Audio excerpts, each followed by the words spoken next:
She was an ex-beauty queen. Her sister was an ex-beauty queen. Her mother was an ex-beauty queen. So her life was a stage. What do beauty queens do? They dress up, go on stage, and perform.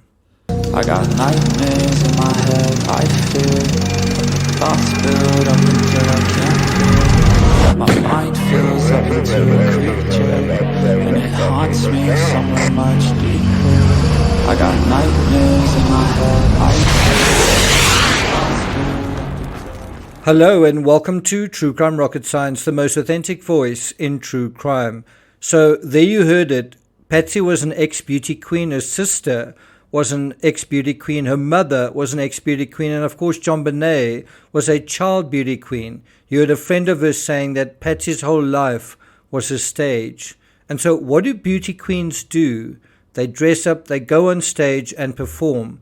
JonBenet dressed up, went on stage and performed. Patsy dressed up, went on stage and performed. Patsy's sister dressed up, went on stage and performed. Patsy's mother dressed up, went on stage and performed.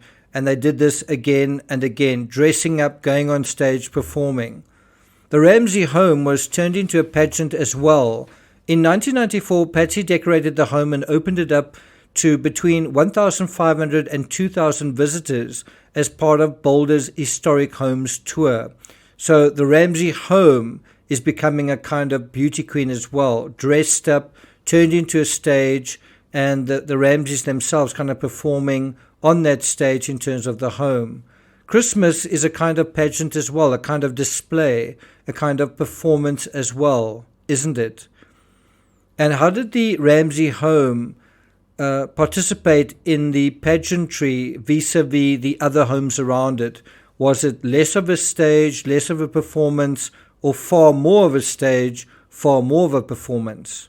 In 1996, Patsy's pageantry, excess and extravagance was once again on display. The lounge and every occupied bedroom in the Ramsey home had an enormous, fully decorated Christmas tree, while the winding brick lane on the outside of the home leading to the front door was embellished with red and white candy canes and even Santa himself riding a sleigh. So once again, what do beauty queens do? They dress up, go on stage, and perform.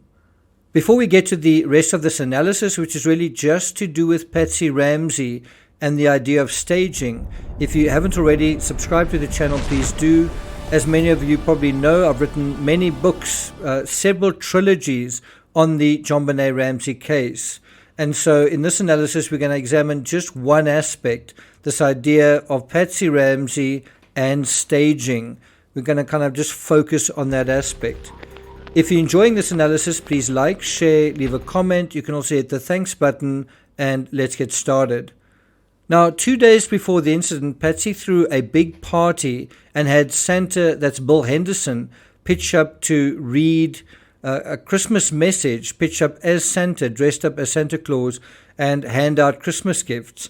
Even Mrs. Claus was present. Now, I can think of a lot of families that have Santa present, but how often is there Mrs. Claus as well? Patsy also handed out scarves to all the men present while the kids made gingerbread houses. During a Christmas past, JonBenet can be seen driving her own mini Ferrari in the lounge.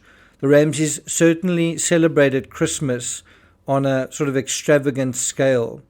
Pageants, of course, are also about photos and footage. It's for this reason that there are so many pictures of JonBenet, just not from the Christmas of 1996 when John said that the battery of the video camera was flat, but otherwise there was a lot going on. The other interesting thing about John saying that the battery of the video camera was flat, well, if he knew it was flat, why not just charge it? That's what a lot of us do. And so what might a beauty queen confronted with a nasty scene in her own home, a crime scene, what might she do in that situation? Well, according to count 7, Patsy Ramsey was accused of rendering assistance to a person with the intent to hinder, delay, and prevent the discovery of something. Now, before we go any further into the staging narrative, did you know the grand jury actually voted to indict Patsy as an accessory, accusing her of assisting someone who was suspected of committing murder? Assisting someone, how? Well, in the words of the indictment, which I've just read, the grand jury accused Patsy of trying to hinder, delay, and prevent the discovery of the crime in the home. And in a word, what is that? In a word, what does it mean to hinder, delay, or prevent the discovery of a crime? Well, it means staging. It means covering something up. And what happens when you apply makeup and when you dye someone's hair? You're also covering up what is actually underneath that. Now, I want you to think about what's really going on here. The grand jury were accusing a beauty queen of staging the crime scene. Now, again, I want you to think about what we're dealing with. Two beauty queens in a home. One is killed. How does the other beauty queen deal with it? At the time the crime occurs, the entire house is already staged. It's already putting on a show, a Christmas show. But there's nothing ordinary about it. The gifts are big and extravagant.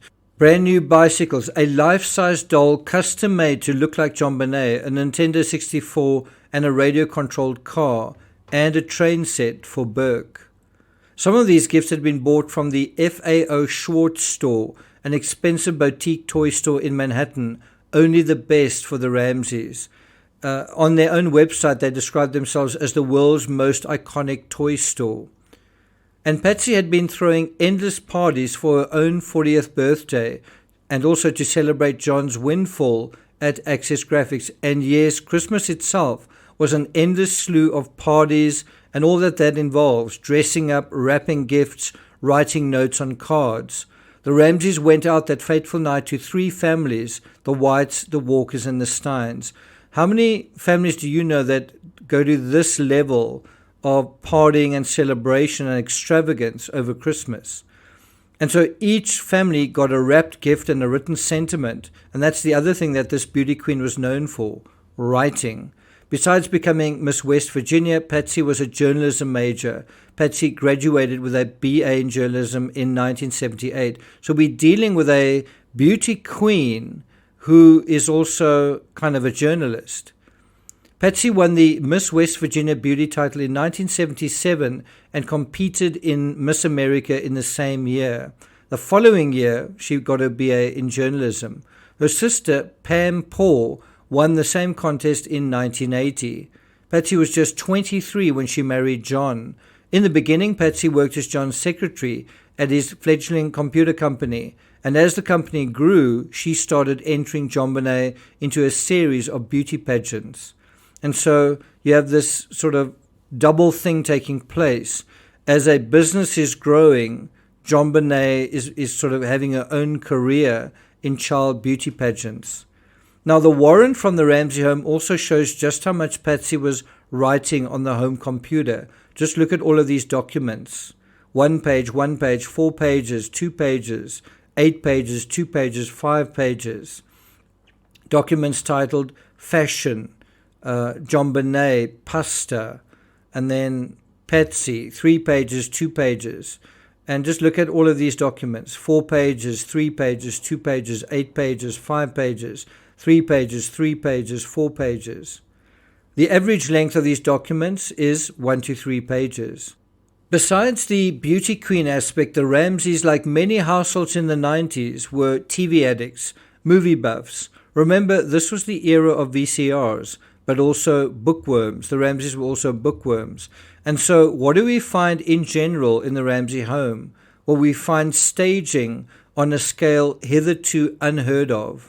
We see one of the longest, most extravagant and flowery ransom notes ever written.